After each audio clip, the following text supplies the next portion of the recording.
Yarnhookneedles channel. Today we are going to be learning how to construct, size, and assemble the Mommy and Me skirt.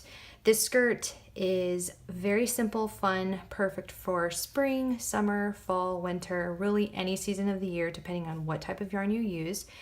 Down below you'll find the link to the free pattern on my blog at yarnhookneedles.com, and then there will also be direct links to the ad-free version you can find on Etsy and Ravelry for $1.99. So let's go ahead and get started. So basically, to begin, the skirt is worked like this. I like to draw out little diagrams just to help you understand. So basically we have a ribbing around the skirt, okay?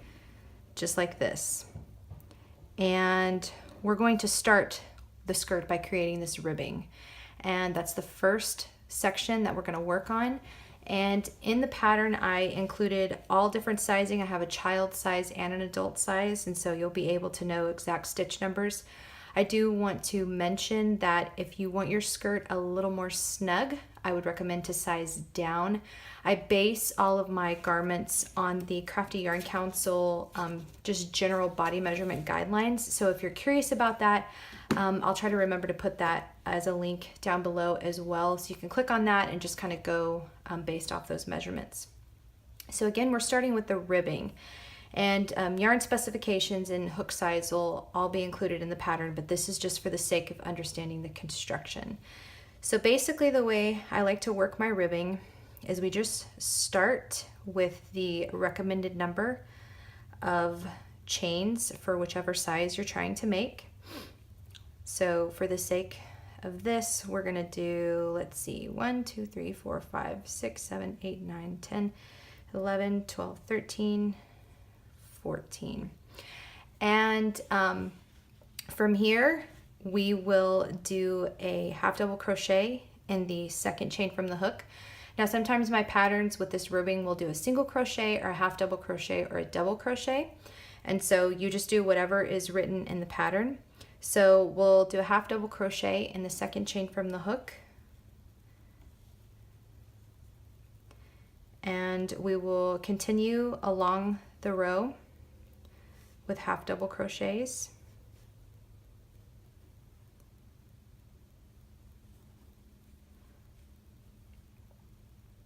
My original design was made using the Lion brand Feels Like Butter yarn, and I really love it because it's not as hot as your traditional acrylic yarns, but it's still warm enough if you wanted to wear the skirt in the wintertime with like some knee boots or some cute stockings and high heels. It's very versatile. I wore it with sneakers, so it's a lot of fun.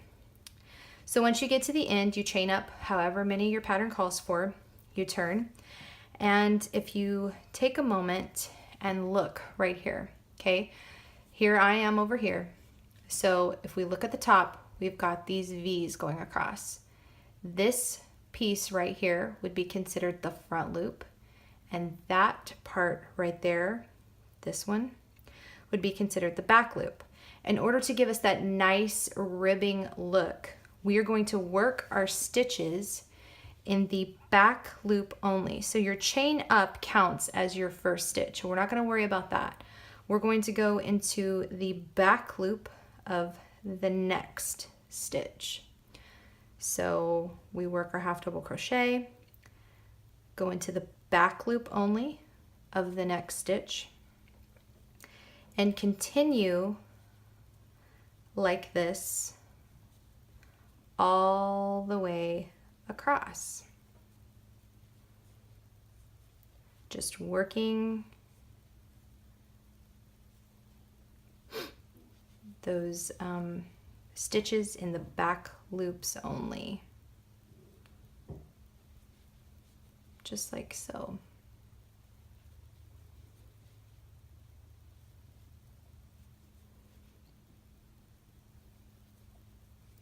Then you chain up whatever the amount and turn. And so if you notice, here, it's kind of hard to tell on this little swatch, but you'll see there's kind of a little bit of a ribbing happening. You see that kind of edge right there. And once this goes all the way around, it just gives this gorgeous knitted ribbing look, but it's crochet.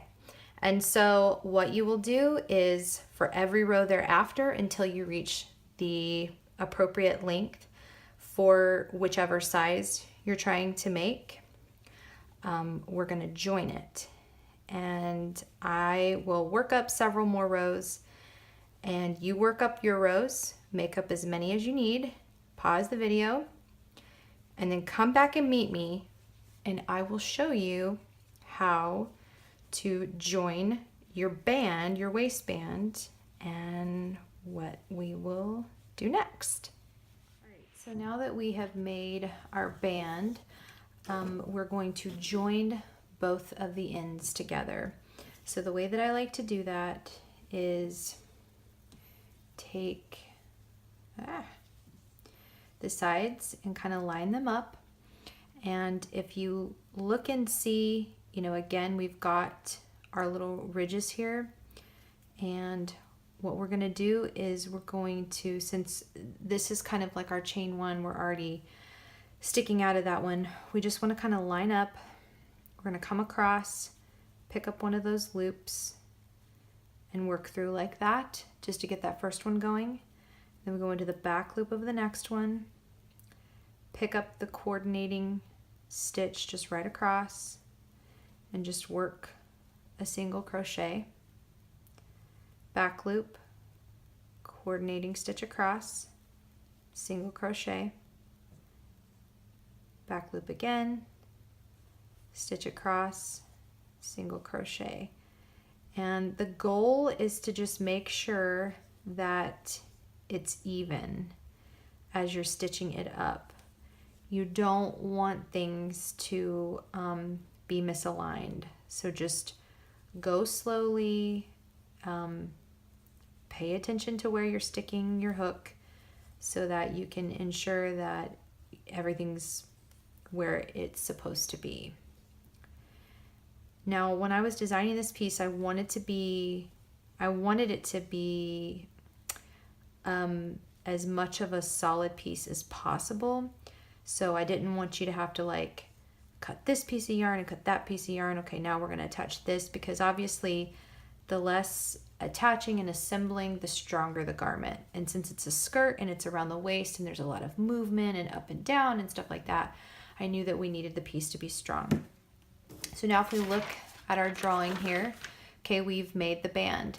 Now as we're making the skirt, we're basically turning the waistband upside down, and now we're going to draw out, or I'm sorry, make out. So we've got our waistband, and now we'll start working the skirt like so. So this is where you start. You create your band, okay, and then you work up like that. And so you will end, you know, here at the bottom of the skirt, if that makes sense. So now what I do is I kind of pull this out just a bit. This is our seam side. So what we want to do now is we want to take this band. This is a double band, waistband, to make it stronger. We're going to take it and we're going to fold it in half. And so you're going to have kind of like this ring, if you will. Okay. So now once you have that folded in half, just kind of turn it like that again. And the reason I did that is because I want to make sure that our working yarn is, sorry, I did it wrong.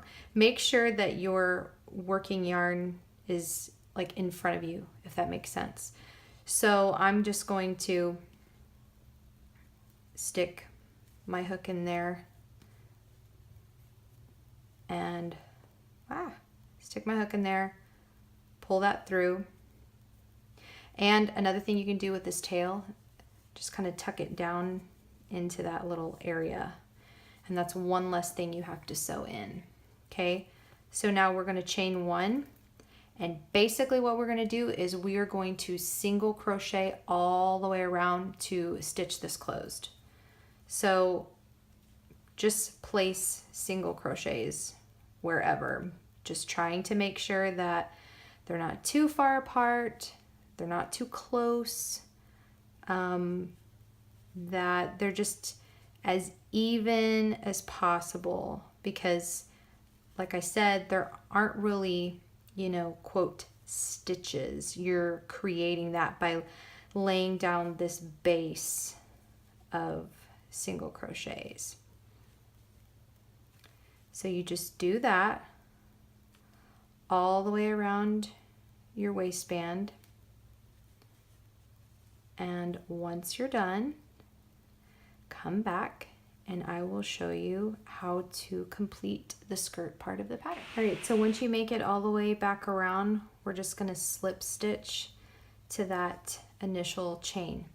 Now from here, the way I designed it is we're not working in rows, so there's not going to be like a chain one, come back around, slip stitch, chain one. So there's not going to be this like seam. It's basically an infinity design. Now what that means is we're just working the pattern on top of each other all the way around. So instead of the pattern looking, so instead of the design looking, you know, like this, like the stitches are on top of one another, it instead gives more of this kind of a look where the stitches are kind of going and traveling at an angle. So just want you to be aware of that. So if you start working and you're like, oh no, this doesn't look right, it looks like it's spiraling, that's the look. That was exactly what I was going for. That was an intentional design. And that's just because I felt like the stitches were more texturally pleasing going at this angle versus this way. So as you're working it up, just know there's nowhere you're slip stitching. There aren't any rounds or anything like that. It's just one, you know, like continuous thing like this. And we're gonna work up a couple of rounds really quick so you can understand what I'm saying. So essentially the stitch pattern works like such. So right there in that stitch where we slip stitch, we're going to go single crochet, chain one, and then a double crochet in that exact same stitch. And then you skip one, and then you go, whoops, single crochet, chain one, double crochet,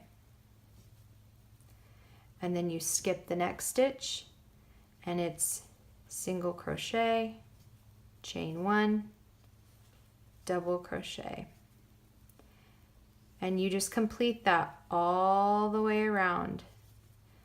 Single crochet, chain one, double crochet, skip the next stitch, and you just do that over and over and over again, all the way around. And so do a couple of rows and I will meet you back here and you can compare and see what you think, how yours is looking. And I will just, before I stop and cut away for a second, your skirt, you're gonna feel like it's not working right until you get about this much of your skirt on, and then the skirt's gonna kind of flare out. So again, it's not a pencil skirt. This is more of kind of an A-line design. So it's a little bunched, which kind of gives this ruffled look, if you will. It gives a ruffled look and it begins to flare out when you get, like I said, about this much length. So go ahead, continue working those rounds continuously, and we will meet back here and we'll kind of compare and see how things are going. When you come back around, I just wanted to show you. Normally somebody would say, okay, slip stitch to that spot and, you know, start doing your thing. That's not what we're going to do. You are simply going to skip that stitch, work your single, chain one, then your double, skip the next stitch, which is right there, and then you're going to work your single and then your double, skip the next stitch, and it's basically what winds up happening is you are creating those single chain double in the spaces. So right there, so there's your single, there's your chain one, there's your double, and you are going to be working right into that space. So again, it's single chain double, skip the next stitch, and right in between the single, the chain, the double. And then from there, it's really easy. You kind of understand. It's just I wanted to show you, like, when you're coming up to this beginning section, how that looks. And also too, if you notice kind of right there, it's not a perfectly straight edge. There's just a little subtle hint of a wave. And once you're done with the skirt, that will be at the bottom, and it just gives a really gorgeous, beautiful texture that I just love. So keep working up those rows, and we'll meet back once you're done. All right, so now that we're at the end, here's my last little single crochet, chain one, double crochet combo. What you do is in that next space where you would do the next combination, you just do a simple slip stitch, and then leave yourself enough length to sew in that end. Just wrap over, pull that yarn through, pull it tight, and you'll just, you know, sew that in. But flip our skirt around, and there you have it. Now this would be obviously for the size of like an American Doll, which is probably what I will wind up doing, giving it to my daughters. But yeah, you notice that the stitches kind of travel at this diagonal. Like I said, I designed that with intention because I just really loved how it was just kind of a cascading look to the skirt. And then it also lent itself to not a perfectly straight edge, just a very, very subtle ripple. And like I said, all of the exact details for whichever size you want to make in this skirt will be linked down below to either the free pattern on the blog, which is yarnhookneedles.com, or on the Ravelry or Etsy for $1.99. So please like this video, subscribe so you can get updates. Make sure you turn on bell notifications so that you'll be updated anytime a new design comes live. I have lots of fun things in store over the summer, and of course some super fun things in store for fall and winter. I really hope you love this pattern. I hope you enjoy making it for yourself, for a friend, family member, or as a gift, whichever, or you can sell them in your own shops. Just make sure you give credit to the original design. And with that being said, I will see you guys in the next video.